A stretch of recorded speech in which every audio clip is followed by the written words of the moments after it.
on se retrouve aujourd'hui dans une nouvelle vidéo qui va être une story time. Je sais pas encore réellement le titre que j'aurais mis à cette vidéo parce que j'hésite un peu entre deux choses, entre les deux éléments principaux de cette story time. À savoir, j'ai changé 2 fois de pare-brise en 1 mois. Ouais, vraiment. Et de deux, j'ai eu une très mauvaise expérience avec, vous savez, pour ne pas citer la marque, le célèbre slogan qu'on voit à la télé de la marque qui change ou qui répare les pare-brises. Je pense que vous l'avez. En gros, je vais vous raconter ma petite histoire de pourquoi j'ai changé 2 fois de pare-brise et que la première fois ça s'est très mal passé. Déjà il faut savoir que j'ai 27 ans, que j'ai le permis depuis mes 18 ans et que du coup de mes 18 ans à l'année dernière, parce que ça se passe en 2024, je n'avais jamais changé de pare-brise de ma vie. Parce que on n'en change pas tous les 4 matins. Pour le coup, j'en ai changé 2 en 1 mois.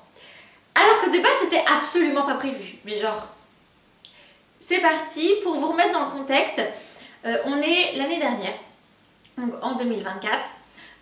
J'achète une nouvelle voiture parce qu'il faut que j'ai une voiture beaucoup plus puissante pour tracter le vent de ma jument. Voilà pourquoi je change de voiture. Et j'en trouve une qui est à 2-3 heures de chez moi. L'essai se passe bien, machin, tout ça. Je repars avec. Et en fait, le lendemain d'avoir récupéré cette voiture, donc elle est à moi, je l'ai achetée, je me rends compte qu'il y a un petit impact sur le pare-brise, mais en fait placé dans un endroit où il y a l'affichage tête haute du kilomètre-heure à laquelle on avance. Et comme on a récupéré la voiture dans un état un petit peu beaucoup sale, et en fait lors de l'essai tout ça ne s'est pas vu. Et c'est qu'une fois la voiture on l'a clinée de fou et que l'affichage tête haute était abaissé, était rentré, si ma voiture était éteinte, je me suis aperçue de cet impact là. Alors est-ce que je l'ai eu sur l'autoroute par laquelle je suis rentrée, parce qu'il y a eu pas mal de monde, ou est-ce que c'était là avant? Je ne sais pas. Je me dis c'est pas grave, je vais faire fonctionner l'assurance. C'était très compliqué de faire fonctionner l'assurance parce que et ça je peux le comprendre, l'assurance voulait avoir la certitude que ça ne l'était pas avant que je l'achète. Bon, ça même moi je ne l'avais pas. Du coup en fait ils m'ont demandé les documents du contrôle technique, donc moins de 6 mois avant la vente, pour montrer que lors de ce contrôle technique le pare-brise allait bien. Donc je retrouve les papiers, machin, j'envoie, ok. Et moi en fait tout bêtement je me dis je vois passer à la télé cette annonce mais 46 milliards de fois avec le slogan qui te rentre bien dans la tête. Du coup je dis je vais faire appel à eux. Plus quand tu regardes à la télé, prendre rendez-vous, c'est rapide, machin, tout ça. Et du coup, je le fais pas à mon domicile parce que les dates ne me correspondaient pas. Je décide d'aller dans une zone commerciale où il y a un magasin style pièces automobiles, ce genre de truc là. Je dépose ma voiture à cet endroit-là et donc je remplis certains papiers, machin, tout ça. Et je pars. Parce qu'en fait, le but n'était pas de changer de pare-brise, je n'ai pas précisé, parce que c'était un tout petit impact. Le but, c'était, avec leur machine là, qui montre bien à la télé quand ils font les pubs, pour réparer, entre guillemets, de l'intérieur. Et le mec me dit, ça va durer une petite heure. Moi, ma mère qui faisait ses courses dans le magasin juste à côté, me dit, attends, je passe te chercher, on va faire les courses ensemble. Et quoi, au bout de 20 minutes, à peine, il m'envoie un message, il me dit c'est fait. En gros, je peux revenir au magasin. Alors j'étais rapide, j'arrive et là ma voiture est toujours garée au même endroit et il y a toujours l'impact. Alors je me dis alors est-ce qu'il n'y avait pas un autre impact que le mec a fait l'autre et que moi je l'ai pas vu? Et là donc je reviens le voir et il me dit voilà, ça peut arriver en fait. En voulant le réparer, il a pété un truc à l'intérieur, ou après moi j'ai pas les termes techniques, ce qui fait que c'est un petit peu fissuré.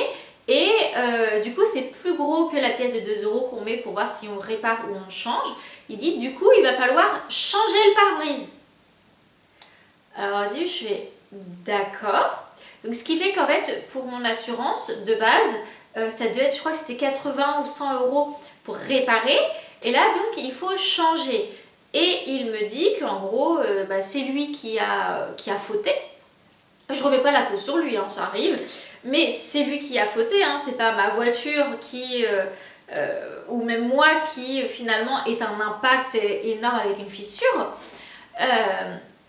Il me dit du coup il va falloir prendre rendez-vous rapidement parce que là de la façon dont il l'a ouvert, le moindre dodane ça peut carrément péter mon pare-brise.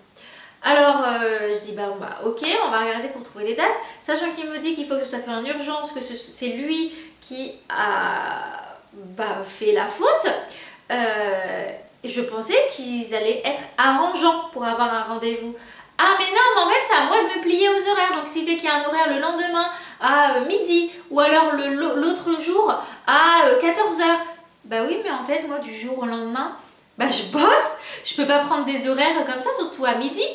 Je fais comment en fait à midi, genre je suis obligée de prendre des heures sur mes heures du matin et puis sur mes heures d'après-midi parce que changer un pare-brise ça se fait pas en 2 minutes en fait. Et donc déjà ça m'a un peu saoulée. On arrive par définir un rendez-vous à domicile. Moi à ce moment-là je n'avais pas encore vendu mon ancienne voiture. Donc je me suis dit je vais retourner au boulot avec mon ancienne voiture. Et la nouvelle, elle va aller chez ma maman et ma maman qui travaille à domicile va pouvoir faire le rendez-vous. Donc on fait ça, sauf que il n'y avait pas avant, parce que c'est par secteur d'où est-ce que tu habites, je crois que c'était 4 ou 5 jours après. Donc là ça fait un petit délai, mais bon, ça passe. Et alors je relis en même temps parce que j'ai mon petit portable où j'ai remis les petits points importants à ne pas oublier. Oui, alors, on arrive le fameux jour du rendez-vous, donc moi je ne suis plus là. On part du principe, le monsieur m'a dit, comme je lui avais donné tous les papiers de l'assurance, machin, tout ça, aucun autre papier sera demandé le jour du rendez-vous, surtout que le jour du rendez-vous, moi je ne serai pas là. Quelqu'un arrive au domicile de ma maman pour donc faire ce fameux rendez-vous. Déjà, il réclame des papiers, donc ma mère, je l'avais prévenue, elle dit non, en fait, tous les papiers ont déjà été donnés, ont déjà été fournis. Il arrive à se débrouiller, il retrouve les papiers, et puis, en fait, il commence pas. Alors ma mère, elle bosse donc de chez elle, mais elle regarde un peu par la fenêtre, puis elle va voir, puis elle fait vous commencez pas? Non, parce que là, il y a une petite pluie fine, et ils annoncent de la pluie d'ici une demi-heure. Donc s'il pleut, on peut pas le changer le pare-brise. Il y a ma mère qui fait, mais en fait, dans ce cas-là, genre on met la voiture dans le sous-sol, on trouve une solution, mais au bout d'un moment, moi le pare-brise, je vais pas prendre des rendez-vous. Que dire, entre le moment où j'ai vu qu'il y avait l'impact et j'ai pris le rendez-vous, il y avait déjà du temps. Puis le deuxième rendez-vous, puis en fait, genre j'ai jamais fini quoi. Ils arrêtent pas de dire qu'il faut prendre rendez-vous au moment où tu vois ton impact et que c'est fait limite le lendemain. En fait, non, du tout. Et donc finalement, il se met à commencer à bosser parce que la petite pluie s'arrête et qu'il n'y a pas eu de pluie du reste de la journée. Il fait donc ce qu'il a à faire. Ah oui, j'ai oublié de dire un petit truc, lorsqu'ils ils vous changent le pare-brise, ils vous proposent des essuie-glaces avant et arrière. Moi j'ai dit non, surtout qu'ils étaient vraiment pas vieux et que même la personne la première fois, celui qui m'a pété la vitre, m'a dit oui, je suis d'accord avec vous, ils sont en très bon état, on fait comme ça.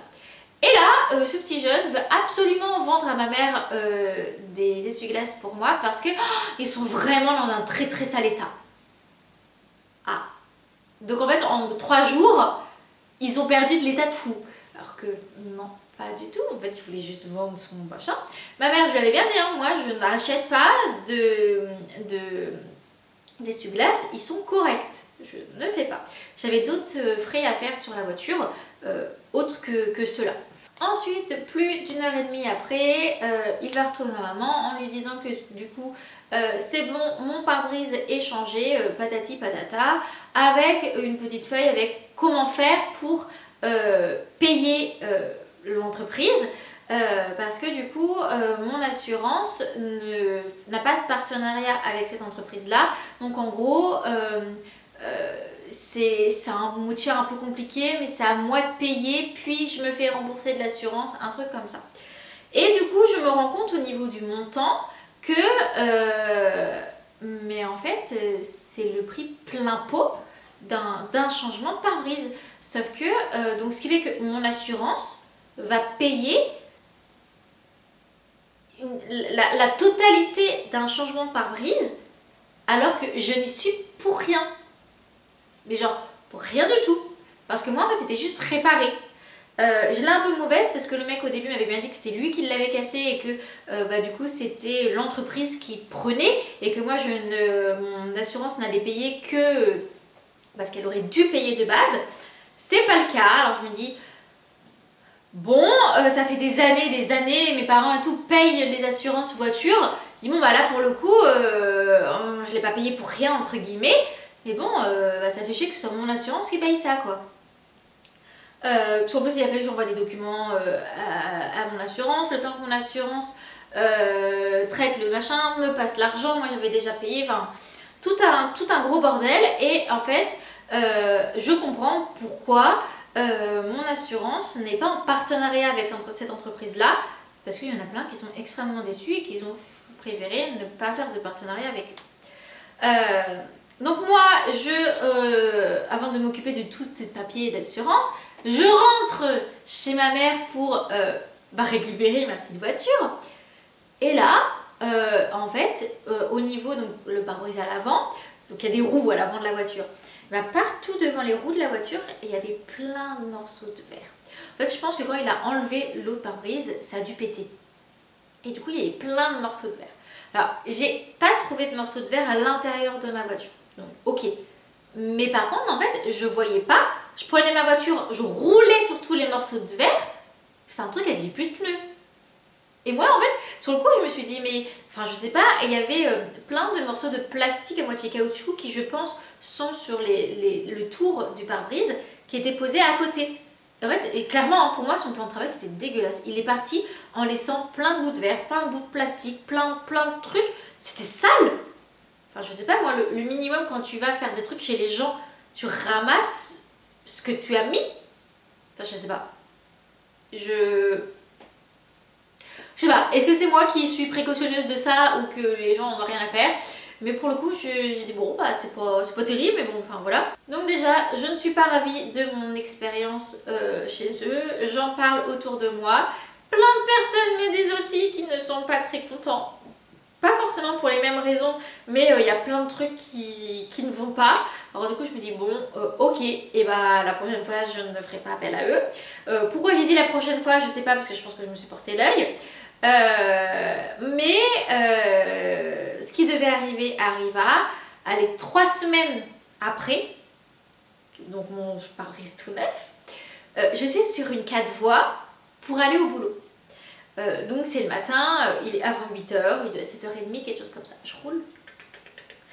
Et il n'y a pas une espèce de petite... vous voyez les espèces de petits fourgons, c'est pas vraiment un fourgon, ça ressemble à un pick-up en fait avec un espèce de plateau, des paysagistes. Et bah là il y a ça qui se met à me doubler et du coup il y avait des feuillages, des branches, des trucs comme ça. Bah en fait il n'y avait pas que des branches dans son espèce de petite benne là derrière, il y avait des cailloux. Qui s'est pris un caillou dans la gueule? C'est moi! Oh, le bonheur! En fait, je me reprends un impact. Là, un peu en plus, vraiment au niveau de la tête conducteur, donc je ne voyais que ça. Je fonds en larmes. Clairement, je pense que là, c'était le truc de trop. Ça faisait quoi? Ça faisait même pas une semaine que j'avais remboursé, que j'avais été remboursée du premier pare-brise. Que là ça recommence et je me dis mais non en fait je peux pas, comment je fais, non. Et puis même mon assurance au bout d'un moment parce que là c'était vraiment un gros impact, c'était pas un truc à réparer, je le savais pertinemment dès le début, il fallait le changer. Et je dis mais les gars, je fais comment? Mon assurance elle va me dire non en fait, c'est pas possible. Du coup J'arrive au boulot, premier truc que je fais, j'appelle mon assurance.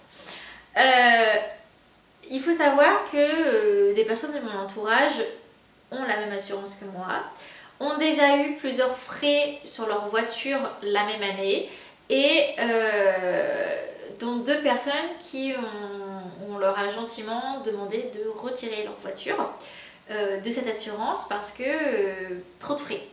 Et là je me suis dit mais par exemple moi je crois que c'est 1400 quelque chose comme ça, hein, le changement d'un pare-brise.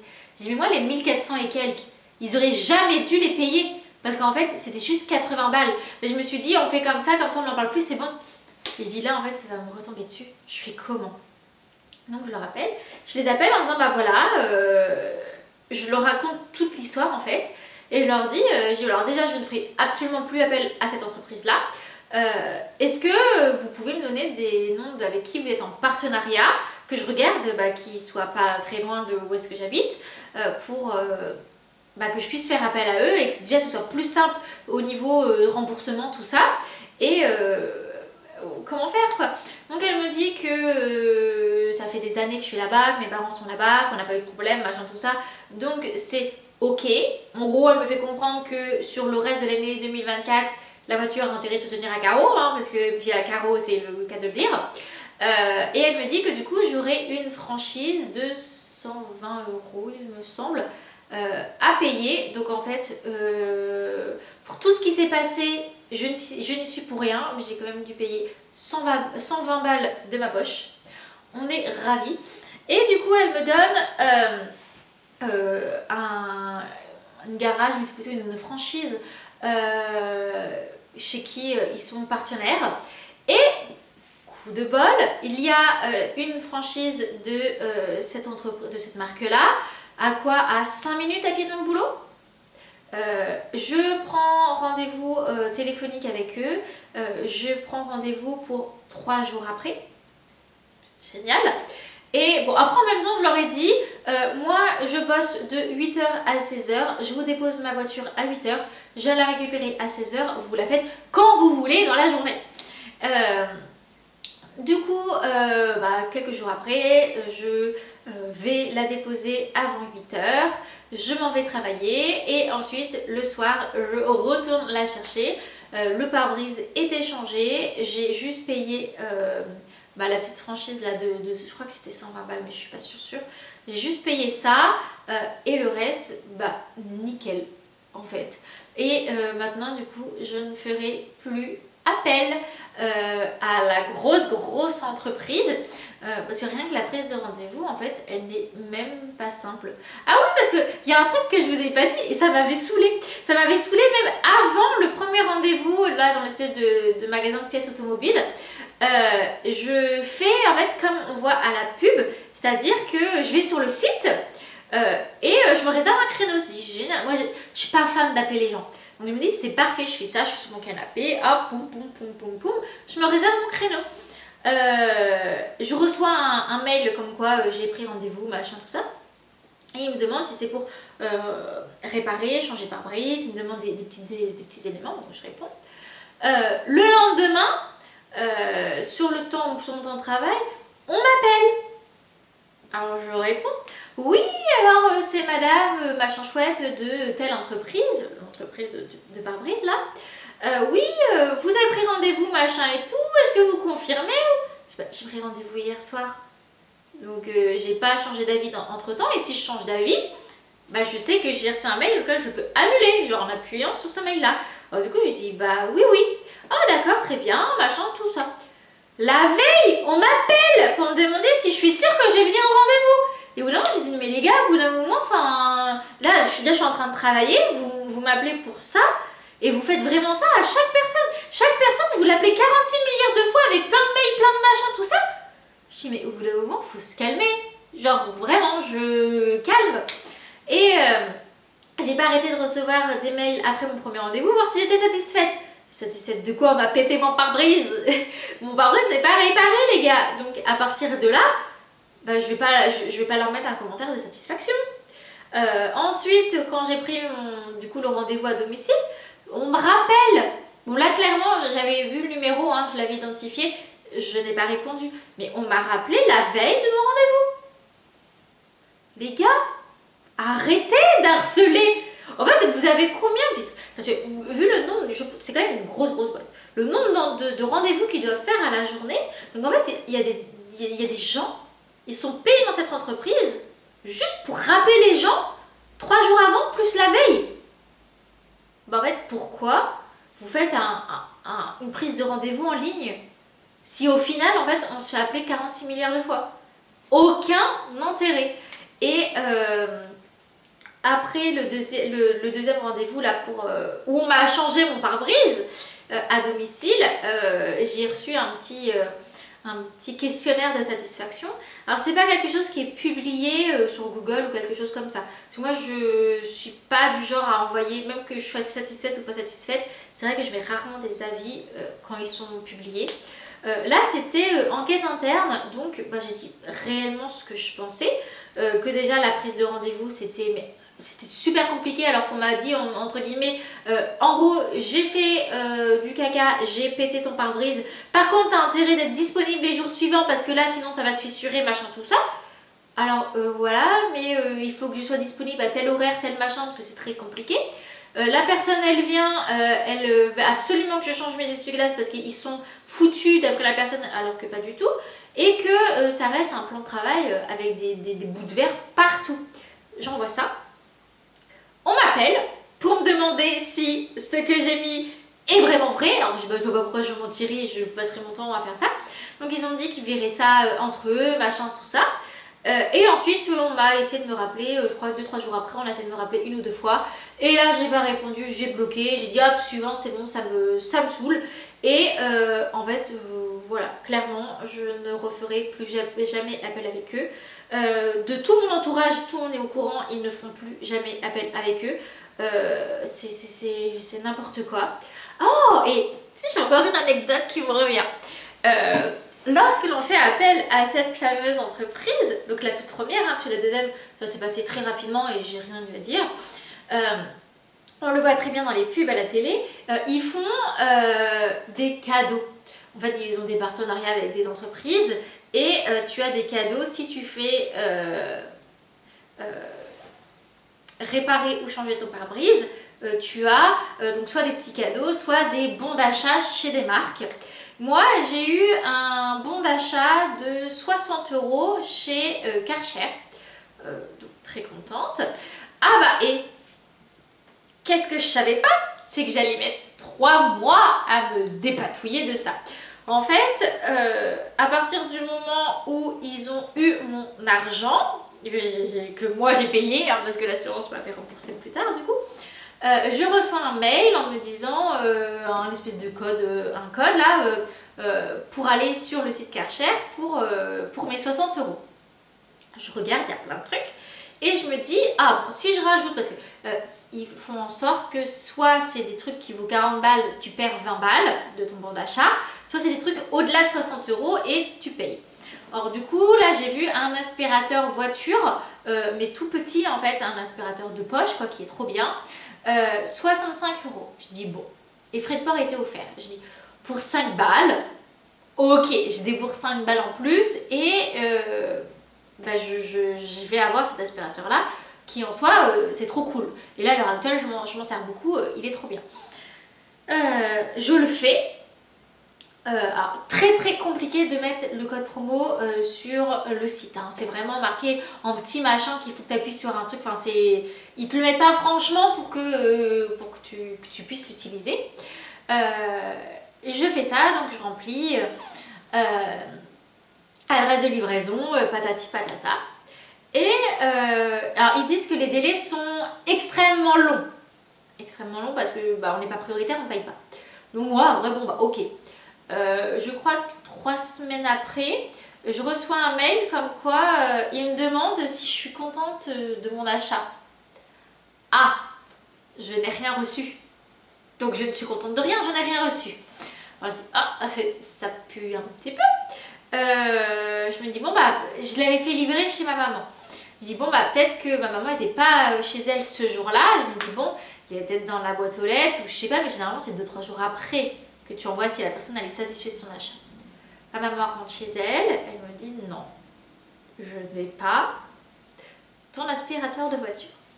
Bon, je regarde sur leur site, là, voir où en est mon colis. Mon colis est bien marqué livré. Il n'est pas livré du tout.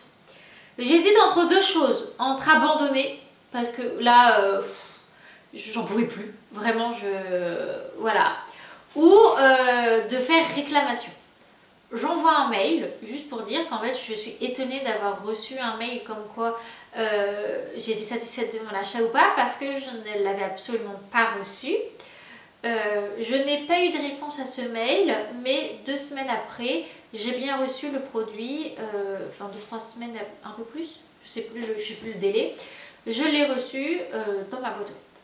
Donc, ça finit bien pour cette histoire d'aspirateur, mais j'ai eu l'impression de m'être fait un petit peu berner en me disant si elle dit rien, bah comme ça on gagne 60 balles tranquille. Donc en fait, je pense que cette histoire m'a un peu trop... En plus, c'est une période assez compliquée de ma vie où j'avais pas mal de choses à gérer et j'avais absolument pas envie de passer autant de temps à gérer un pare-brise. Donc ouais, ça m'a achevé. Et là, je crois que j'ai fait le tour de tout ce qui s'est passé, de toutes les péripéties de cette histoire. Donc ouais, en 1 mois, j'ai changé 2 fois de pare-brise. Alors que sur le reste de ma vie de conductrice, j'en ai changé 0. Faut le faire quand même. En 1 mois. Je l'aurais changé 2-3 mois. Il y aurait eu 2-3 mois d'écart. Ça m'aurait embêté. Mais là, en fait, j'avais à peine résolu le premier. Paf, un autre impact. Ah oui, puis en plus, le truc que je vous avais pas dit, c'est que, allez quoi, 2 semaines après le deuxième impact, je partais en vacances avec ma voiture. Et je ne voulais pas partir avec ma voiture avec l'impact. Donc c'est pour ça que je me suis dit, oh, vu comment l'histoire du premier pare-brise s'est passée, ça va être super long. Et non, parce qu'en 3 jours, c'était fait. Donc franchement, faites gaffe à l'entreprise à laquelle vous allez confier la réparation ou le changement de votre pare-brise. Parce que soit il y en a un, tu vas passer 1 mois de galère, soit l'autre, en 3 jours, c'est réglé. Et n'hésitez pas à appeler votre assurance voiture pour leur demander auprès de qui vous pouvez aller, où en fait vous ne payez... vous n'avancez pas les frais, où en fait l'entreprise va directement voir avec votre assurance et vous n'avez pas de documents à fournir, vous n'avez pas d'argent à avancer, vous n'avez rien à faire en fait. Et ça, c'est génial. Donc voilà, j'espère que ma petite story time vous aura diverti. Moi pour le coup elle m'a pas trop diverti sur le moment. N'hésitez pas à me raconter vos péripéties de pare-brise si jamais vous en avez eu aussi. Et puis on se retrouve une prochaine fois dans une prochaine vidéo. Bye bye!